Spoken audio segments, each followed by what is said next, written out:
Media के उपर ਉਹਦੀ ਅਸੀਂ पूरी समीक्षा की सी। लगता सी मीडिया ਨੂੰ कि जथेबंदियां अड्डो फाटी हो गई। मैं दस देना चाहना कि 32 ਦੇ 32 पंजाब ਦੀਆਂ जथेबंदियां ਦੇ ਨੁਮਾਇੰਦੇ इस मीटिंग ਦੇ ਵਿੱਚ बैठे हाँ। ਅਸੀਂ ਸਾਰੇ ਇੱਕ ਮਤ ਹਾਂ, एक भोरा भी फर्क नहीं है साडे विच। सब तो पहला तो यह बताओ। दूजी गल, दूसरी बात कि जो 12 और 14 का ऐलान हुआ है, पंजाब में बखरी स्थिति है। 12 तारीख को पंजाब भारत में टोल प्लाजे बंद रखने का ऐलान हुआ है। ये तो भी सानू समीक्षा करनी पई आ कि पूरे भारत में तो एक दिन लिए टोल प्लाजे फ्री व्हीकल नहाए जाएंगे। पंजाब में पहले ही टोल प्लाजे बंद किए हुए है, फ्री चल रहा है, 2.5 महीने हो गए हैं।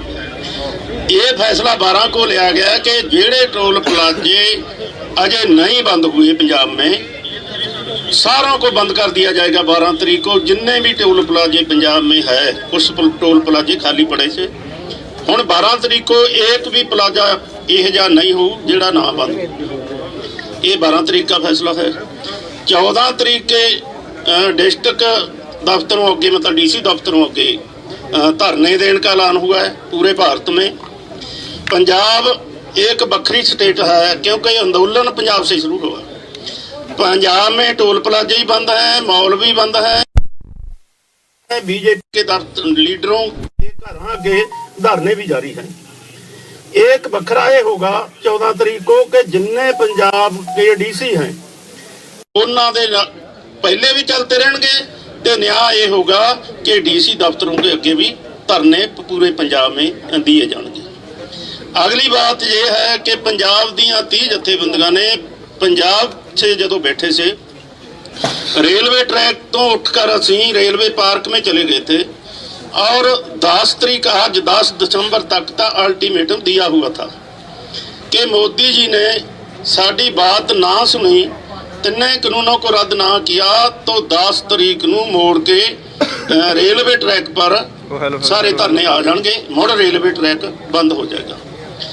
जिहड़ा अल्टीमेटम दिया था, आज की मीटिंग ने फैसला लिया कि अब हुण रेलवे ट्रैक पर जाएंगे तो पूरे भारत के लोग जाएंगे।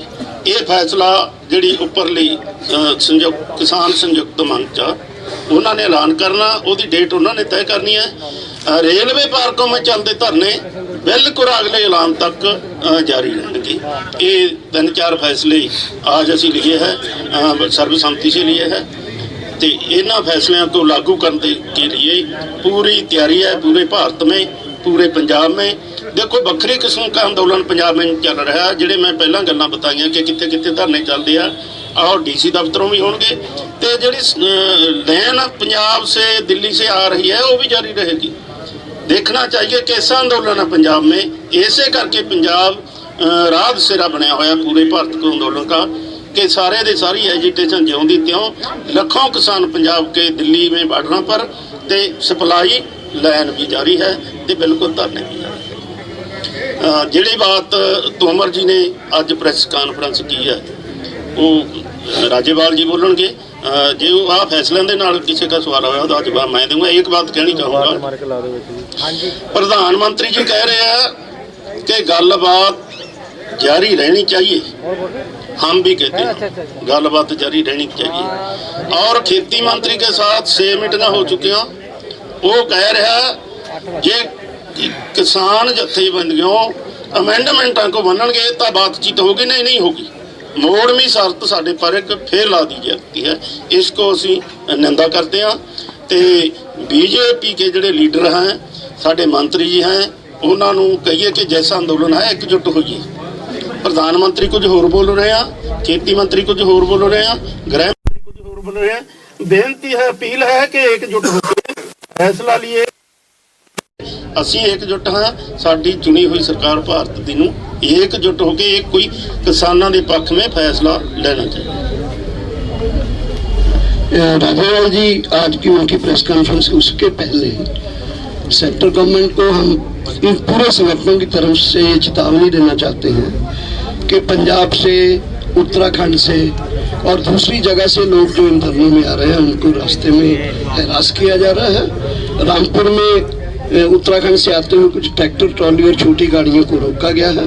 पंजाब की गाड़ियों को भी डाइवर्ट किया गया है। इसकी हम निंदा भी करते हैं और आस करते हैं कि डिमांड करते हैं कि ये हरासमेंट लोगों की बंद की जाए। BS राज्यपाल जी, हमारे ये जो कल प्रपोजल आए थे, जो आज उन्होंने प्रेस कॉन्फ्रेंस किया, हमने उसको रद्द क्यों किया है? प्रपोजल जो आई थी उसको रद्द करने के बाद आज उनकी प्रेस कॉन्फ्रेंस में वही चीज दोहराई गई है, उसके ऊपर बोलेंगे। एक बात 12 तरीक को रह गई सी, ਜਿਹੜੀ जयपुर से दिल्ली ਨੂੰ रोड आ रहा है वो भी नाल पूरी तरह जाम किया जाएगा। राज्यपाल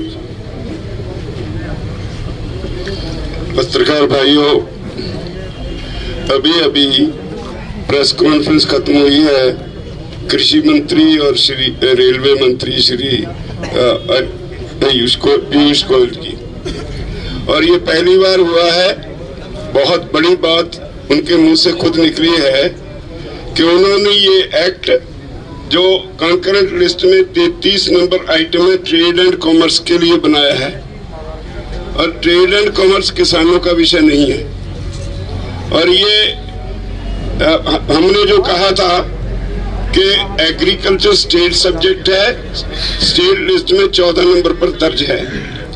मार्केटिंग स्टेट सब्जेक्ट है, वो भी स्टेट लिस्ट में दर्ज है। और किसान ट्रेड के लिए कभी मार्केट नहीं जाता, वो अपनी फसल मार्केटिंग के लिए करने के लिए जाता है। तो आज सरकार ने ये बात मान ली कि ये कानून ट्रेडर्स के लिए बनाया गया है। तो आगे वो जो अमेंडमेंट्स करने की बात कहते हैं वो तो पीछे रह गई। अगर ये एग्रीकल्चर स्टेट सब्जेक्ट है जब, तो उनको कानून बनाने का अधिकार ही नहीं, भारत सरकार को ये कानून बनाने का अधिकार ही नहीं। जो बातें प्रेस कॉन्फ्रेंस में वो कह रहे थे अपने फेस सेविंग के लिए, जो कानून बनाए उन्होंने ये बात सामने रख के कि एक पैरेलल मार्केट बनेगी, वो ट्रेडर के लिए बनेगी, प्राइवेट ट्रेडर के लिए। अगर प्राइवेट ट्रेडर ने APMC में जाना है, अगर अब जो आज जो कह रहे हैं कि सब टैक्स होंगे, पहले टैक्स फ्री मार्केट थी, अनरेगुलेटेड मार्केट थी, उसमें कोई लाइसेंस की किसी जरूरत नहीं थी, पैन कार्ड से खरीदी हो सकती थी, उसकी कोई जवाबदेही नहीं थी, जो पहले वो ये बात कहते थे। तो आज APMC एक्ट में पहले से ही ये प्रोविजन है, वो वहां ही खरीदी कर सकते हैं। अलग से मंडी बनाने का मतलब ही ये है कि धीरे धीरे APMC खत्म हो जाए और मोनोपोली हो जाए प्राइवेट कॉर्पोरेट हाउसेस की, उसके लिए ये कानून बनाया गया।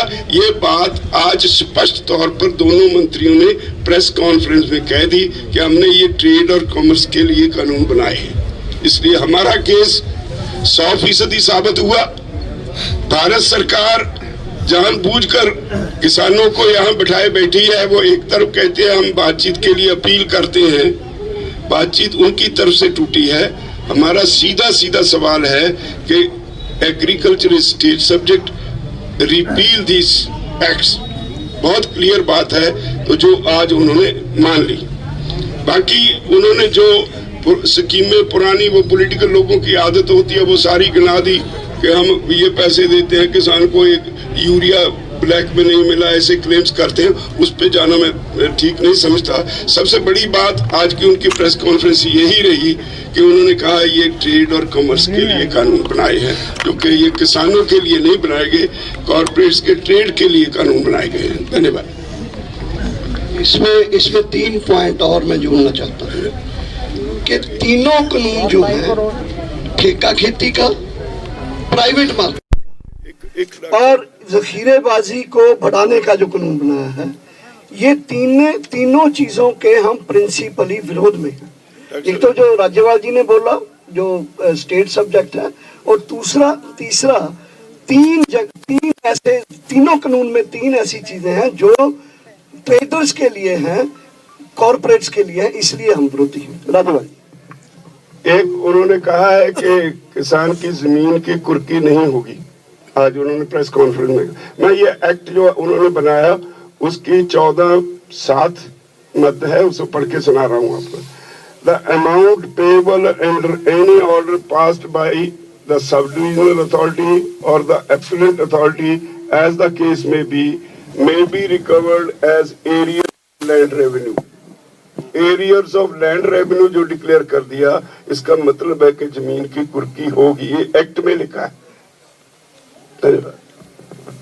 एक बेनती और मीडिया को करेंगे, सारा ही मीडिया आपसे पूछता है कि जब सरकार अमेंडमेंट करती है तो क्यों नहीं मान रही हैं जथेबंदियां। हमने बताया कि लाखों किसान सड़कों पर बैठे, महिलाएं हैं, बच्चे हैं, नौजवान हैं, बुजुर्ग हैं। 25 के करीब मृतक हो चुकी है किसानों की। उन्होंने अंदर दुख है, दर्द है कि जमीन जाएगी, बेरोजगारी होएगी, खेती उजड़ेगी, बड़ा नुकसान हुआ। आपको बेनती ये करना चाहिए कि सरकार से पूछे कि अगर कानून सरकार रद्द कर देती है तो सरकार का क्या नुकसान होता। ये सवाल जरूर उठाइए, सरकार से पूछिए अगर कानून रद्द हो जाते हैं सरकार का क्या नुकसान हो जाता है। ये मैं गृह मंत्री को भी पूछा था, उन्होंने जवाब नहीं दिया। अगे उन्होंने पूछा कि अगर जे तुम इसका जवाब नहीं देते कि कारपोरेट घराने के पक्ष में नहीं बोल रहे तुम, ये ते भी नहीं बोले। दो सवाल साड़ी बेनती पर सरकार को जरूर पूछे। बलकरण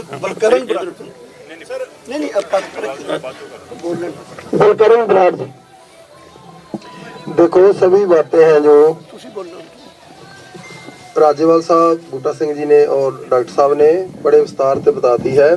सरकार अपनी होम पे अड़ी हुई है। किसान है जो पिछले 6 महीने से आंदोलन में है। आंदोलन पूरे देश में जा रहा है, देश से अलावा विदेश में भी आंदोलन चल रहा है। सभी भारतीय भाईचारा और विदेश से दूसरे भाईचारों का लगातार समर्थन मिल रहा है। सरकार को हम आज की ये प्रेस कॉन्फ्रेंस से बेनती करते हैं कि वो लोगों की भावनाओं को समझे और बार बार मूर्ख बनाने की कोशिश मत करें। प्राइम मिनिस्टर लगातार देश में प्रचार कर रहे हैं, उसके बाद उनके मंत्री जो दूसरे लोग हैं लगे हुए हैं।